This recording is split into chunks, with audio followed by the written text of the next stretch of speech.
Assalamualaikum warahmatullahi wabarakatuh.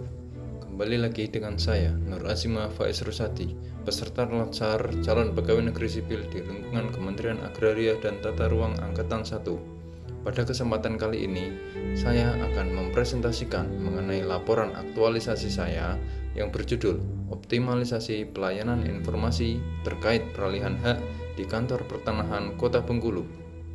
Sebelum kita masuk ke dalam latar belakang laporan aktualisasi saya akan menjelaskan terlebih dahulu mengenai implementasi Latsar CPNS tahun 2021. Yang pertama, instansi pemerintah wajib memberikan pendidikan dan pelatihan terintegrasi bagi CPNS selama 1 tahun masa percobaan. Yang kedua, membentuk PNS yang profesional, berkarakter, berintegritas sesuai dengan bidang tugasnya masing-masing.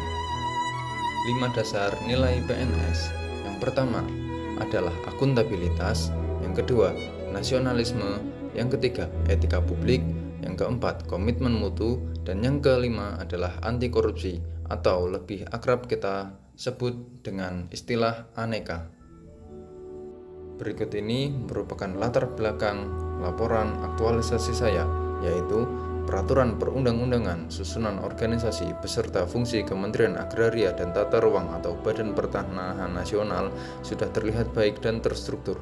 Namun, jika fungsi-fungsi sebagaimana telah dijelaskan di atas tidak berjalan secara optimal, maka kasus dalam bidang pertanahan akan selalu terus terjadi.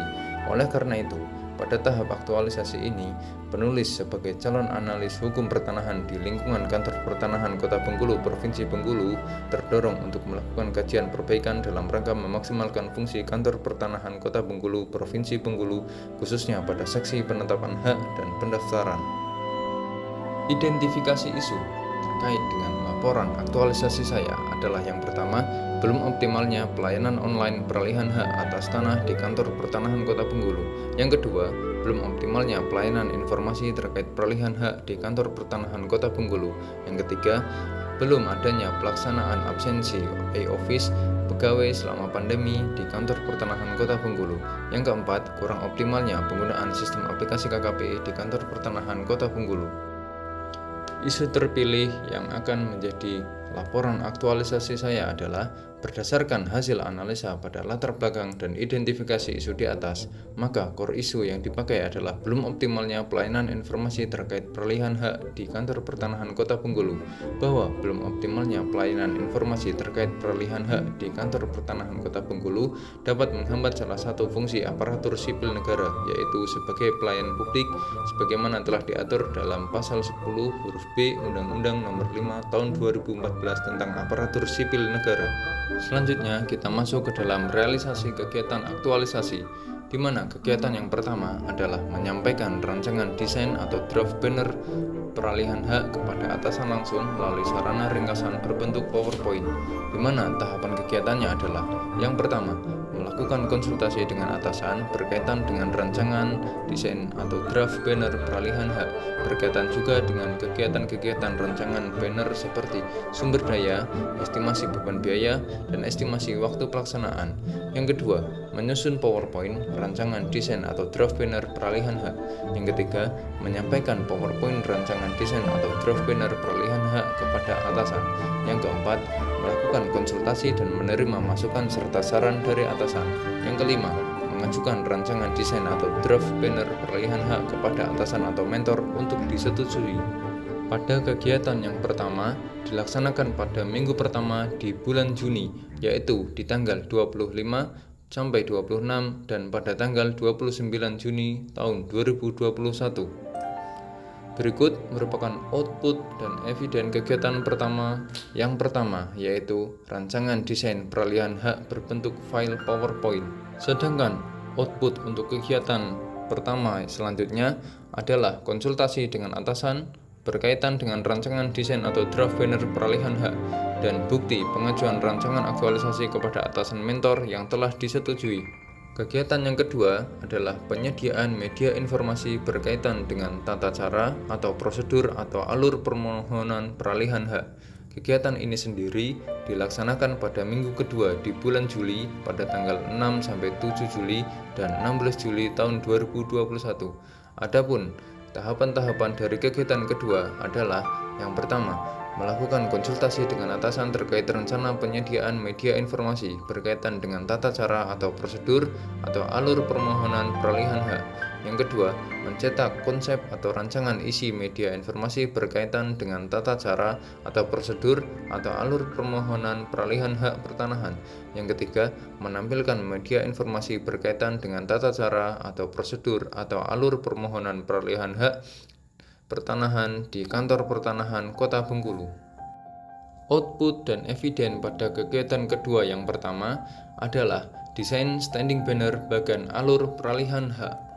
Sedangkan output yang kedua pada kegiatan kedua adalah kegiatan penulis saat melakukan desain banner peralihan hak.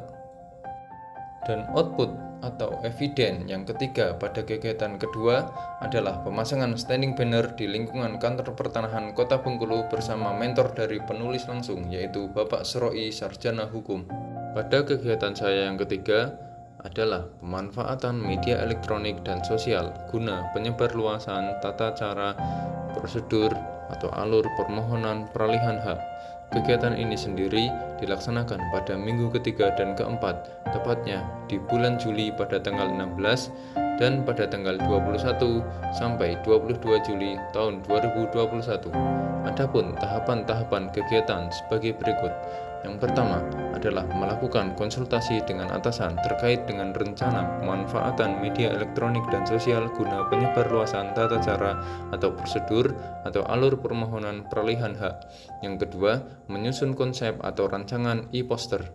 Yang ketiga, melakukan konsultasi dengan atasan terkait dengan konsep atau rancangan poster dan meminta persetujuan berkaitan penyebarluasan rancangan e-poster yang sudah disetujui oleh atasan.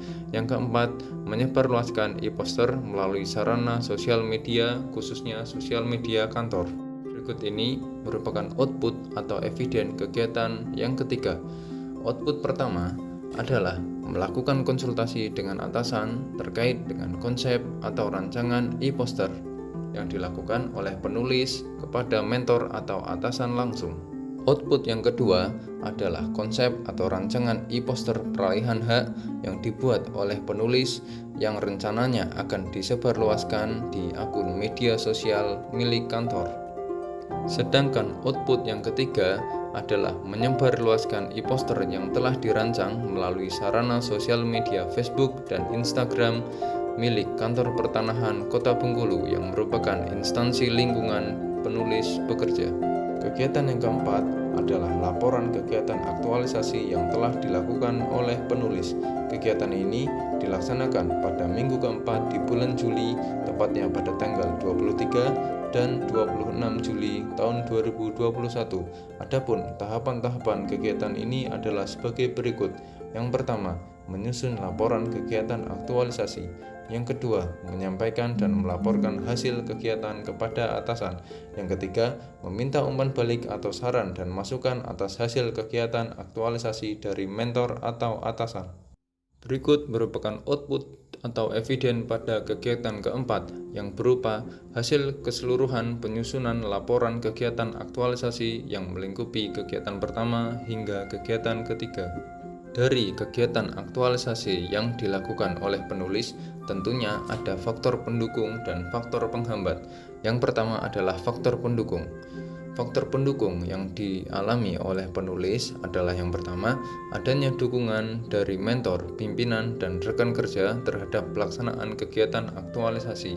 Yang kedua, pelaksanaan kegiatan aktualisasi tidak lepas dari peran mentor, atasan, dan rekan kerja baik berupa memberikan ide, gagasan, maupun kritik dan saran. Yang ketiga, tersedianya sarana dan prasarana yang menunjang kegiatan aktualisasi penulis. Lalu yang kedua, ada faktor penghambat.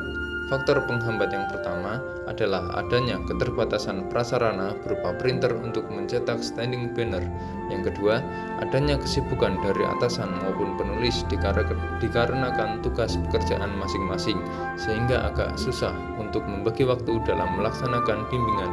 Yang ketiga, terhambatnya kegiatan aktualisasi di kantor oleh penulis dikarenakan pandemi virus COVID-19. Realisasi, aktualisasi, dan keterkaitan dengan substansi mata pelatihan. Pada kegiatan yang pertama, terdapat 3 nilai mata pelatihan yang berkaitan dengan realisasi aktualisasi. Yang pertama adalah etika publik. Nilai ini diterapkan penulis ketika berhadapan dengan atasan akan menerapkan nilai-nilai 5S, yaitu senyum, sapa, salam, sopan, dan santun. Yang kedua adalah akuntabilitas. Nilai ini diterapkan penulis ketika akan melakukan konsultasi dengan atasan, mengaktualisasikan nilai prinsip, disiplin, akurat, dan bertanggung jawab. Yang ketiga adalah komitmen mutu. Nilai ini diterapkan penulis ketika menyusun rancangan mengaktualisasikan dengan nilai inovasi. Sedangkan keterkaitan substansi mata pelatihan untuk kegiatan yang kedua adalah akuntabilitas, komitmen mutu, etika publik, dan nasionalisme. Yang pertama adalah akuntabilitas. Nilai ini diterapkan penulis saat akan mengaktualisasikan nilai disiplin, akurat, dan bertanggung jawab dalam pembuatan desain alur peralihan hak. Yang kedua, komitmen mutu. Nilai ini diterapkan penulis dalam membuat konsep atau rancangan berdasarkan nilai inovasi. Yang ketiga, etika publik. Nilai ini diterapkan penulis ketika berhadapan dengan atasan akan menerapkan nilai-nilai 5S, yaitu senyum, sapa, salam, sopan, dan santun. Yang keempat adalah nasionalisme. Nilai ini diterapkan penulis ketika melakukan tahapan ini berdasarkan pasal 1 angka 3 Undang-Undang Dasar Negara Republik Indonesia tahun 1945 dan mengaktualisasikan nilai kepastian hukum. Kaitan substansi nilai pelatihan yang ketiga untuk kegiatan ketiga adalah yang pertama, etika publik, nasionalisme, akuntabilitas, dan komitmen mutu. Yang pertama adalah etika publik. Nilai ini diterapkan penulis ketika berhadapan dengan atasan akan menerapkan nilai-nilai 5S, yaitu senyum, sapa, salam, sopan, dan santun. Yang kedua, nasionalisme. Nilai ini diterapkan penulis ketika melakukan tahapan ini berdasarkan pasal 1 angka 3 Undang-Undang Dasar Negara Republik Indonesia tahun 1945 dan mengaktualisasikan nilai kepastian hukum. Yang ketiga, akuntabilitas. Nilai ini diterapkan penulis saat akan mengaktualisasikan nilai disiplin, akurat, dan bertanggung jawab dalam pembuatan desain alur peralihan hak. Yang keempat, komitmen mutu. Nilai ini diterapkan penulis dalam membuat konsep atau rancangan berdasarkan nilai inovasi dan inovatif. Keterkaitan substansi mata kepelatihan pada kegiatan keempat adalah yang pertama, akuntabilitas, etika publik, dan manajemen ASN.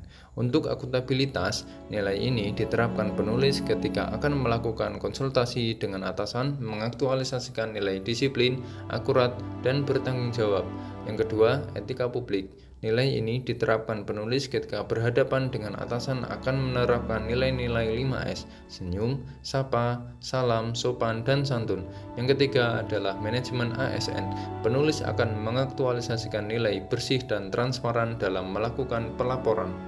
Kesimpulan dalam kegiatan aktualisasi ini adalah dalam kegiatan sehari-hari, pelaksanaan fungsi tersebut perlu untuk terus ditingkatkan. Dengan adanya kegiatan aktualisasi dan habituasi yang telah dilaksanakan, diharapkan dapat merealisasikan fungsi tersebut melalui tersedianya variasi informasi bagi masyarakat yang akan mengajukan permohonan peralihan hak oleh ASN khususnya dalam lingkup bidang penetapan hak dan pendaftaran di Kantor Pertanahan Kota Bengkulu, dan dapat diimplementasikan nilai-nilai dasar profesi PNS yaitu akuntabilitas, nasionalisme, etika publik, komitmen mutu, dan anti korupsi, serta manajemen ASN, pelayanan publik, dan Wall of Government di unit kerja Kantor Pertanahan Kota Bengkulu.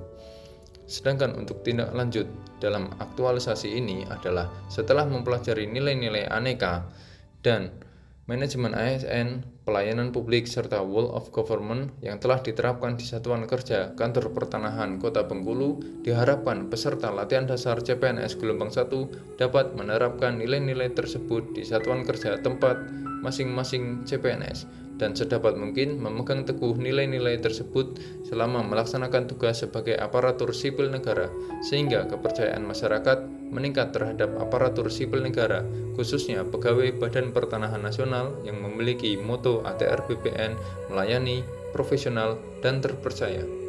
Sekian laporan aktualisasi saya. Terima kasih atas perhatiannya.